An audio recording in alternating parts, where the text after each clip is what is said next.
I'm making a very different kind of video than I normally do, where I'm actually going to be talking about this game because it's a roguelike that fits inside of a niche category of style of night and a bit of sci-fi with it, which this game also has multiplayer, and I think that this game very much can become a part of the top roguelikes around. One of the things that's holding it back is that it is only being made by one dev, but for the amount that they have, it's honestly impressive. There's definitely room for improvement, and the developer actually seems to be paying attention to what people say about the game, which is the reason why I'm even making a video where I'm talking about the game, like issues with it, pros with it, because I actually want to see this game succeed and see it become a part of my normal library of games that I play and probably even record. One of the major, major issues immediately is animations. I know that animating is hard, and I know that it's not something that can be an easy telltale sign, but an example, if you can even make it out right now, is the knights that swing their swords, or even the men with the hammers that slam them down. Their animations are fast enough to try to catch you, but they're also not slow enough to where when you're in a horde like this for it to be very... I don't want to use the term of forgiving because in a roguelike it's not supposed to be the most forgiving thing possible, but it doesn't feel like that it's giving you enough time to plan out a proper spacing based off of reactions. And this game has an issue of trying to be slow while also trying to be fast, which causes it to where it can feel very off at times.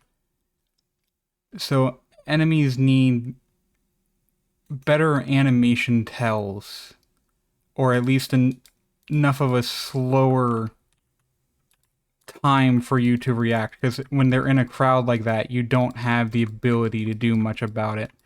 The ones with the swords are not as bad, but the ones with the hammers are incredibly fast, and they do a large AoE that is an entire circle, so you can't do much about it.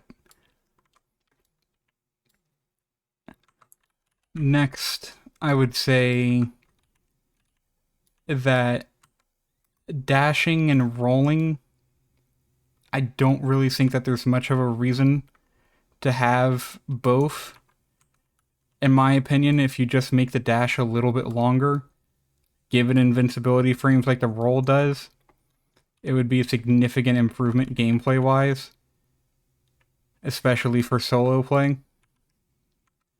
Because the entire time I find that dashing is just more helpful than the rolling is because of how much stamina the rolling takes and everything. I have practically no reason to use it except for the invincibility frames during a boss fight or for the hammers. So there doesn't really feel like much of a need for it. Its animation is also so slow that I'm more or less getting punished for trying to capitalize on the thing that's to help me keep myself alive. So it really just feels like that dashing, having some invincibility frames, more stamina drain, so you can't rapidly spam it, would be a better idea. A perfect example of a game that utilizes something like this is Bloodborne. And I think that this game would do very well to have that implemented instead. Next would have to be going off of the enemy with the two hammers and also the scythe enemy right there. Inside of that animation, you can see that they still follow me despite the amount of distance that the dash made, and even if I were to roll, they still follow as if they are fully magnetized onto me. Making it to where they're able to keep up with their swing is not a bad thing, but when it's magnetized to the point where no matter the amount of distance that I make, it's as if they are stuck to me, makes it to where I'm just getting punished for trying to even avoid them, even with the roll. And it's caused a couple of times where I've taken damage for what really wasn't even my fault.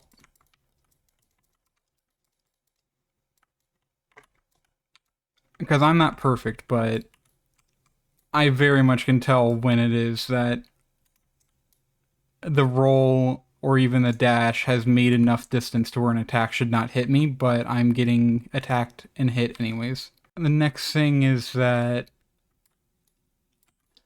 archers, or even just ranged enemies, I think that it's perfectly fine that you can't tell exactly where they are all the time and you have to keep track of them. But there needs to be some type of indicator when a projectile is getting close to you. Because the archers can shoot so incredibly fast, and even the standard ones can take a large amount of damage. And I'm only on difficulty 2. It makes it to where it's very hard at times to be able to keep yourself from not taking needless, pointless damage, and you're just getting overly capitalized on if there are 2 archers. Even if I go out of my way to prioritize them. Boss fights also do the same issue that the Reapers have of being able to magnetize. And it makes it to where it's very much just eating damage without the ability to do much to stop it.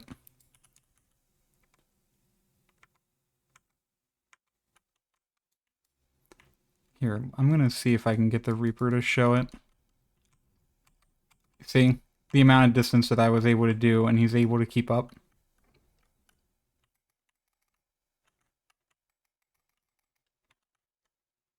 I'm risking death with this.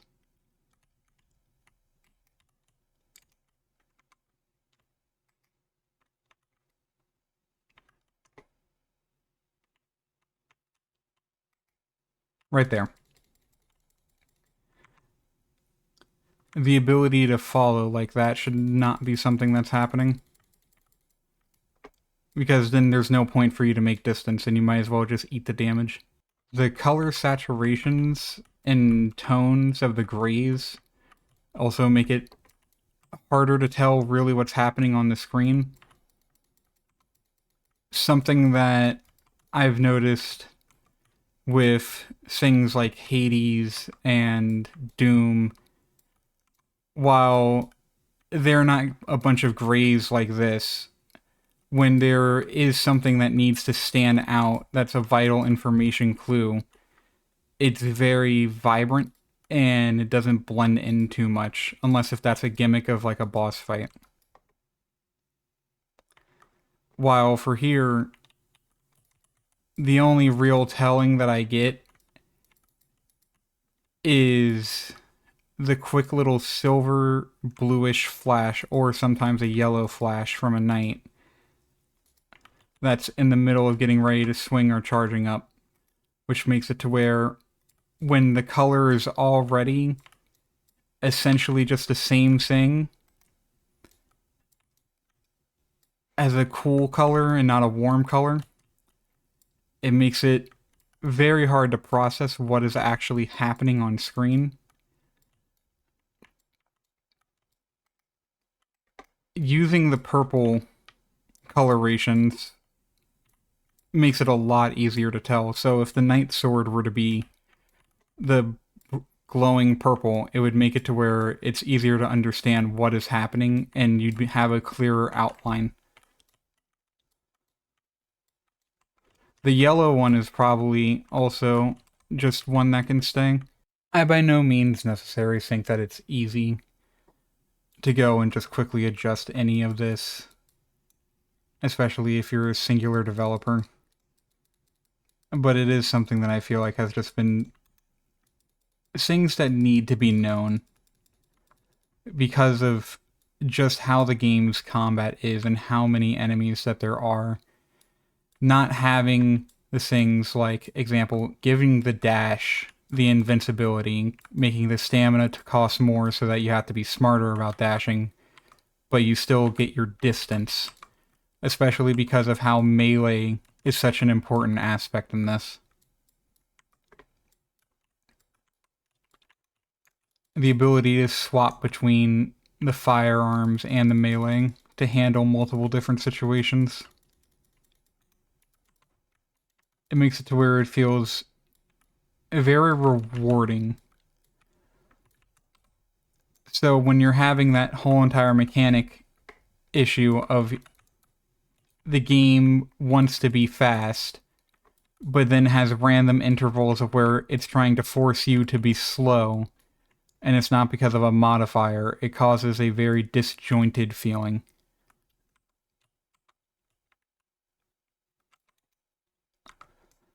Because I'm pretty sure that you can even see in my gameplay right now, I much rather would just dash forever instead of ever trying to use the invincibility roll. It makes it to where the game feels a lot smoother.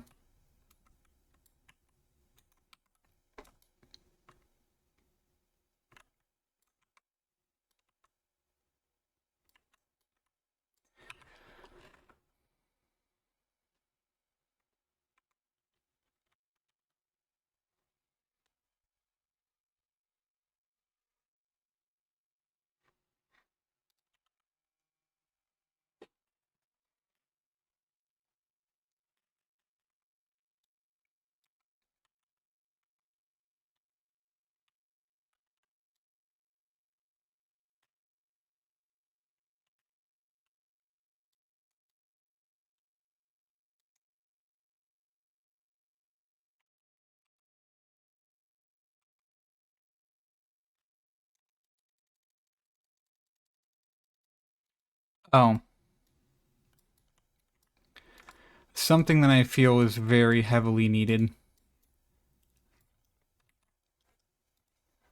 To be able to block any melee attack, you have to be able to pull out your sword and then quickly go and right click. I think that's something that would be a very good mechanic to have, is just making it to where you can just do a quick block. Not that you can hold it down like you can when you have your weapon fully out, but that you can just quickly block while you're in your gun form. It'll make it to where getting attacked by a melee unit, you still have a type of way to defend yourself and reposition yourself. Because something like in a game like this, positioning is extremely important. So it's something that will very much make it to where it's better for the player to be able to have a moment to process what's happening. Essentially, you get a quick block. So, if I can even try to demonstrate it, while being inside the gun stance, you're able to get a quick block in, and then it would immediately go away. So it would just be block, and then it's gone. Almost like a just parry system in general. And then while you're inside of your actual sword stance, then you can have your full blocking. So that you can try to handle multiple mobs at once. One of the best things that I would say so far about this game that a large amount of hack and slashes don't do is give you the ability to where you are allowed to stay inside of a fight by constantly trying to keep up aggression. So, swinging the sword around, or shoulder charging, or anything like that, on the bottom left of my screen, where that green bar is, where the health is, you can see a continuous building up. It's a shield that will help reduce any of the damage that you take, as well as just flat out block some of the damage that you take, which allows it to where you can very much have the melee playstyle that this type of idea of a knight fantasy should have, instead of making it to where you're having to do nothing but 100% optimization to even try to get a melee build to work. Overall, the gameplay itself is fine. It's extremely nice. It feels polished. Modifiers all do something unique enough to set itself apart from other games. Something that I find extremely enjoyable about the hub world is how everything is relatively within vicinity of each other. And inside of the gear armory, once you're able to hit a certain level, you get access to different things that have to do with your classes, which I think that the classes are unique enough based off of what I've read to give a good enough feeling of different playstyles and different ways that you can do your runs. As far as I have been able to tell so far, the Guardian is probably the best for the solo, just because you're able to handle so much coming at you at once. I haven't been able to play around with the different things to the firearms, but I think that a good idea would probably be also to just add different firearms that can work in different ways instead of focusing it to where it's only all on one firearm. Example, LMGs would probably be a good idea.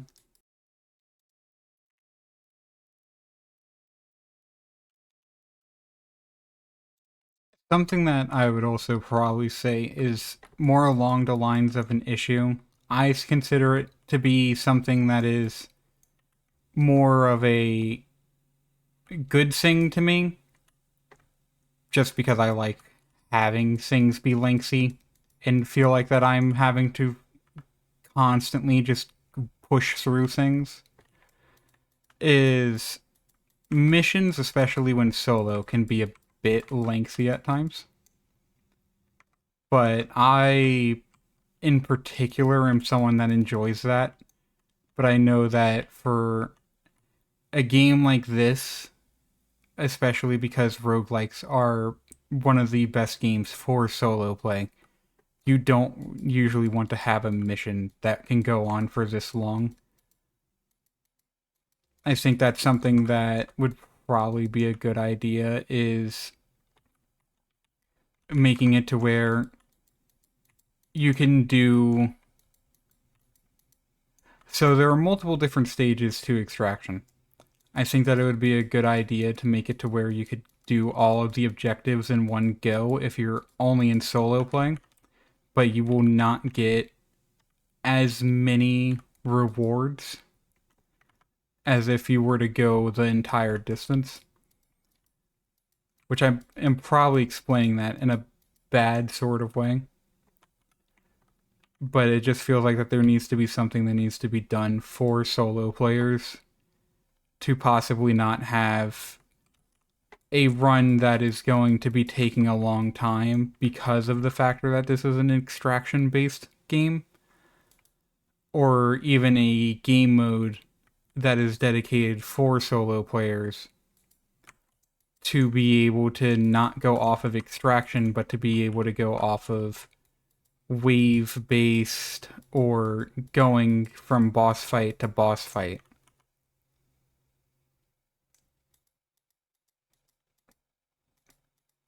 There just needs to be another type of game mode that can cater towards solo play more, that is going to be a lot shorter and sweeter, that you can choose to stay however long you want.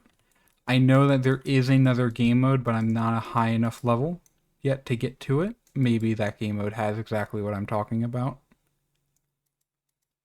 As I'm giving my thoughts essentially as I play and what I notice, because I'm very bad at taking notes. Which right now, because of this red light, it very much helps a lot more with trying to make out what it is that is happening on my screen, because this is an example of a warmer tone color going against the cool colors.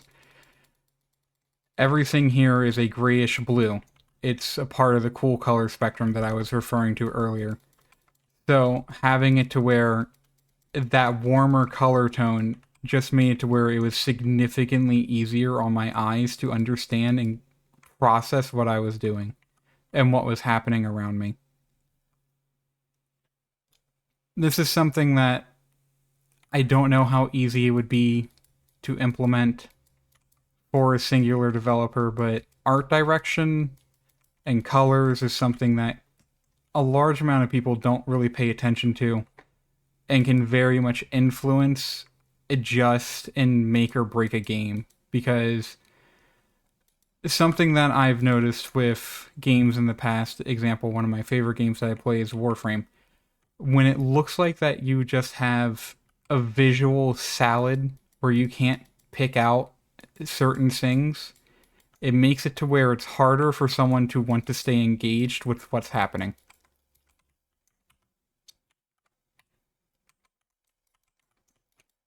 The sorcerers right now, they're blue skulls, and this is something that I think is a good touch and a good way to show if you want to keep a cool color tone completely.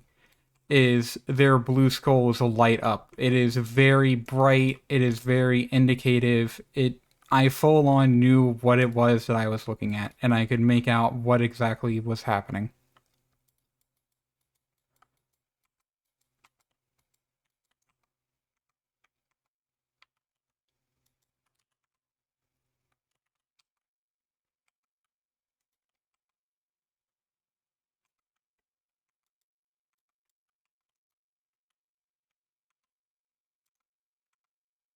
Which right now, perfect example of one of my previous statements of how I really don't see the need for the role. And just make it to where the stamina has invincibility frames and it takes more. I said stamina has more invincibility frames, where the dash has more invincibility frames, and it takes more stamina to be able to utilize it. Because I'm very much. If it weren't for the factor that I had this dash, I very much would have probably died there. Because it's too good at giving you the ability to make this distance that you need. And I'm probably going to risk taking a large amount of damage here. If I try to roll, yeah, I made distance, but that was very slow. And it's very easy for the enemies to possibly completely surround me and block my roll. While with the dash, I'm able to quickly maneuver myself around a position. And with the way that the pacing of the game is, especially at this higher difficulty that I'm experiencing right now, it doesn't feel like that that the game should try to go for the slower thing, because all of these enemies are going to need to be tweaked to be able to handle slower combat. Example right there, that enemy, he was able to keep a full lock on me, and my dash would have been able to prevent that damage that I took. Yes, I could have rolled, but I had him coming at me at such an intense speed that there really isn't much of a reason for me to even try to roll there. Because if the invincibility frame is not as long as I need it to be, it's just immediately going to be that second hit is going to hit me before I can get the roll animation to activate, while I would have been able to dash and dash away and try to time myself with his swings.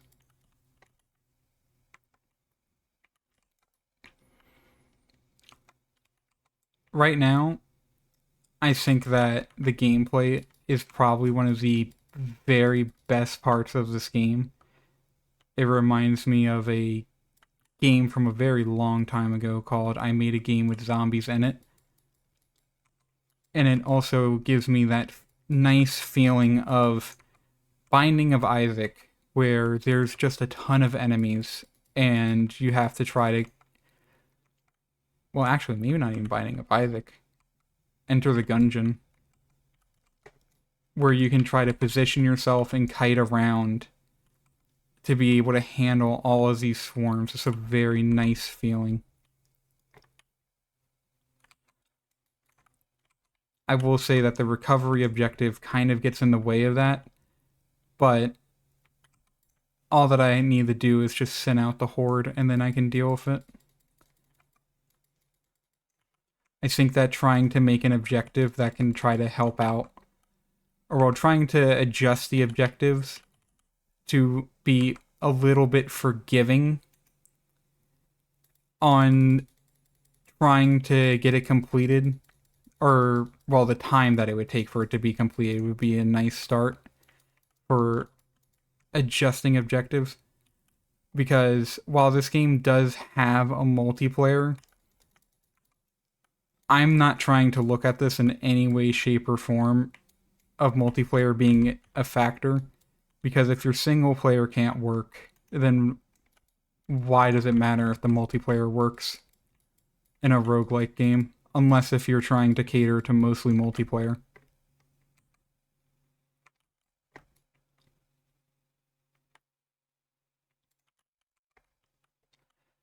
Which, if the game is mostly multiplayer based, then obviously most of my suggestions here don't probably matter as much. That hammer person right there, that attack, his animation goes so fast that I just had no time to even try to react to the factor that he was even using it. And when he takes up that much space coverage,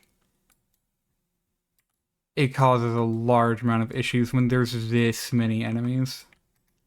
And that the only option would have been for me to either tank it like I did, or for me to dodge roll. Which in a situation like this, I don't have time for dodge rolling. I need immediacy.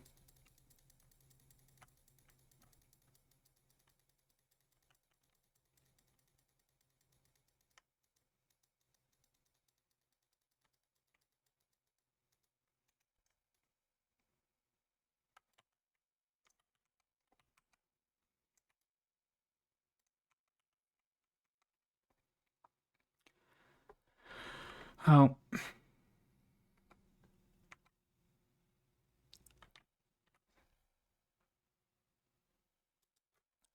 Something that the game I know is going to be playing a factor is that you can continue to get more levels, you can continue to get more scaling. I'm very much looking at this from a perspective of if someone were to go into the hardest difficulty right now and play this game with base gear, will the game's mechanics be able to hold up? Because you can have someone that's extremely skilled play a roguelike, use no upgrades, and they're able to handle the hardest difficulty.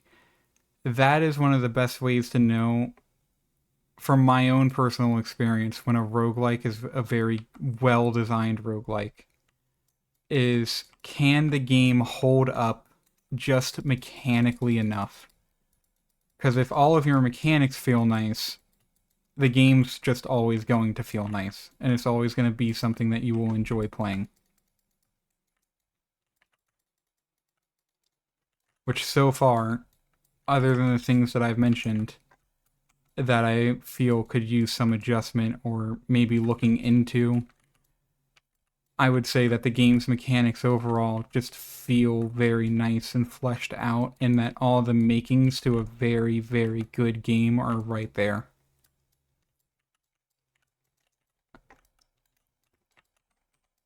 Which I very much enjoy the factor that you can stagger bosses here, because it gives you such a time to just call in for possibly a heal, for you to reload, or to continue to damage them like I was doing.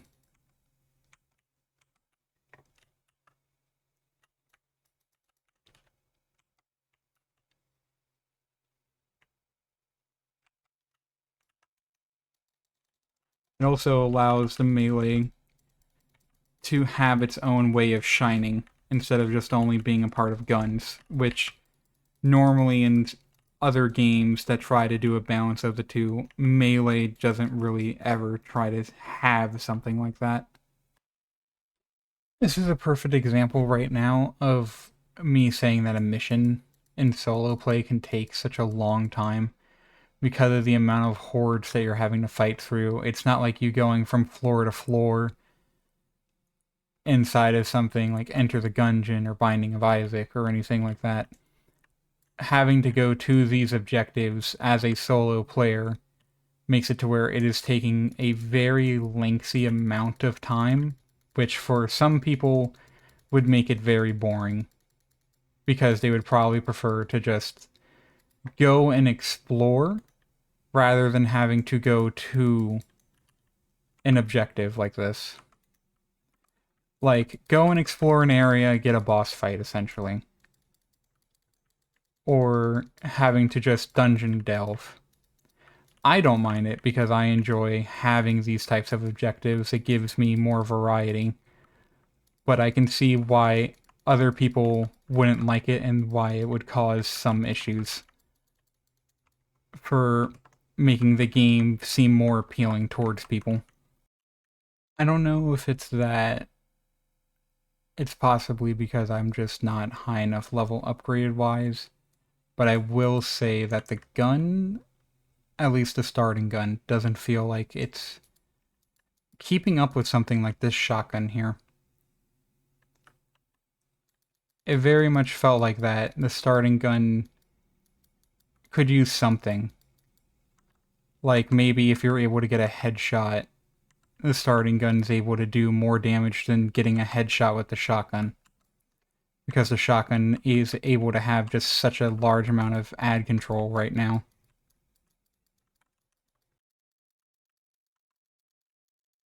Oh, I think that it's a very good thing that we're able to shove enemies like this when there's such a large crowd because it gives you that moment to try to get yourself into a better positioning.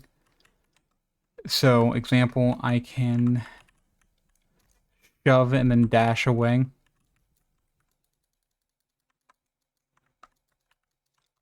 Which will allow me to possibly pick someone off. I also like the factor that you can get more beacons while you're just killing enemies. This way you're able to try to possibly have more of a way to handle things. I will say that I think that the collection during stuff like this is a bit much, though.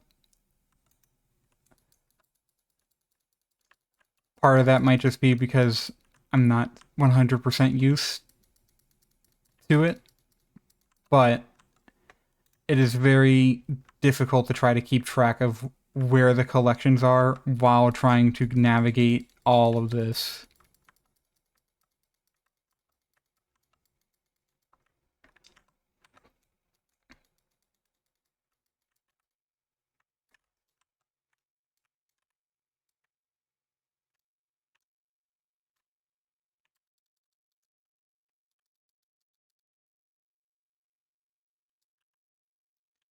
Oh, that enemy that just now got done hitting me. I heard his audio cue. I failed to react to it in time. But things that are very, very good to have is if you can adjust the audio cues of enemies to make it to where each enemy is distinct. I know that that would take a lot of effort, but that would be something that would make it to where you know exactly what is coming towards you. Or even if they're trying to swing at you. Because something that a large amount of people don't ever think about when they're playing a game, but they will probably subconsciously notice it, is that audio very much can help you understand what's happening and can be the eyes in the back of your head. I've had experience with learning this from MOBAs, from other games that I've experienced before that actually paid attention to sound details, like Dark Souls. being able to tell off of your audio if someone is swinging for you and knowing exactly what type of enemy it is because of the audio is an extremely helpful thing. Perfect example is Left 4 Dead. All of the mutagen zombies have a very unique audio of telling you that they're there, and they all have their own distinct sound for when they're trying to attack you. Inside of Risk of Rain 2, the enemies have their own distinct sounds, and I'm usually able to tell the difference between which ones are around me.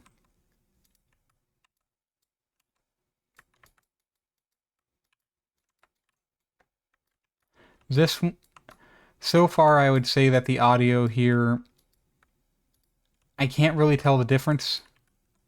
The only ones that I've been able to tell the difference for are the ones that sneak on you and then try to jump on top of you and push you down. They're the only ones that I've been able to tell a different type of audio for. One of the ways that you could probably improve the download is just make it to where when it's activated, it just keeps going. Like, you gotta stay in the area, and it just keeps going instead of having to stop to activate it each time.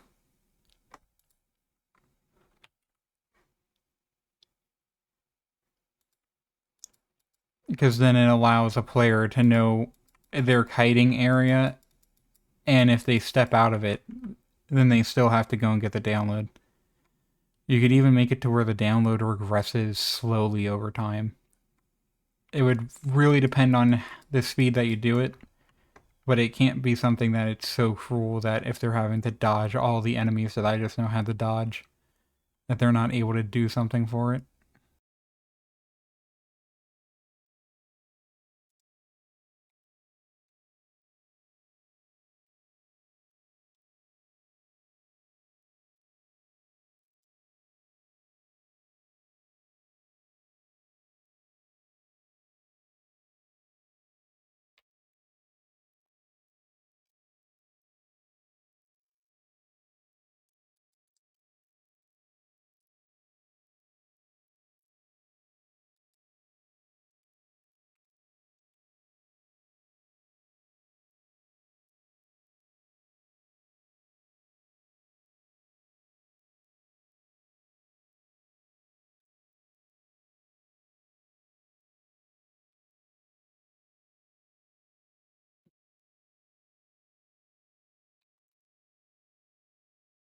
So, all in all, I think that this is a fantastic game. This has probably become one of my favorite games that I've ever played. I will say this, it definitely is, it has its rough edges. I think that it's very promising, and I know that I said this earlier, but I very much think that I can see this game standing amongst some of the best roguelikes. It has an interesting concept. It has a healthy balance to being able to use your firearm and your melee. It doesn't feel like it's trying to punish you for using your firearm more than your melee or trying to use your melee more than your firearm. It feels very much as if it is encouraged to use whichever one that you want, and that the most optimized is just using both, but that you can still play how you want to play. I don't think that I can say, though, that this game right now is in a healthy enough state where I can warrant the $20 price tag that I had because of tax.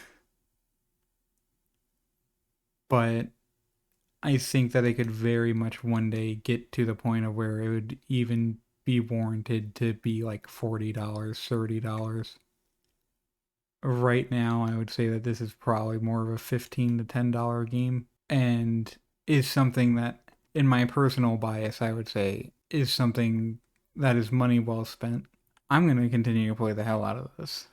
I think that anyone that likes a roguelike game will like this game a lot, especially if you're someone that doesn't mind having to be challenged by something.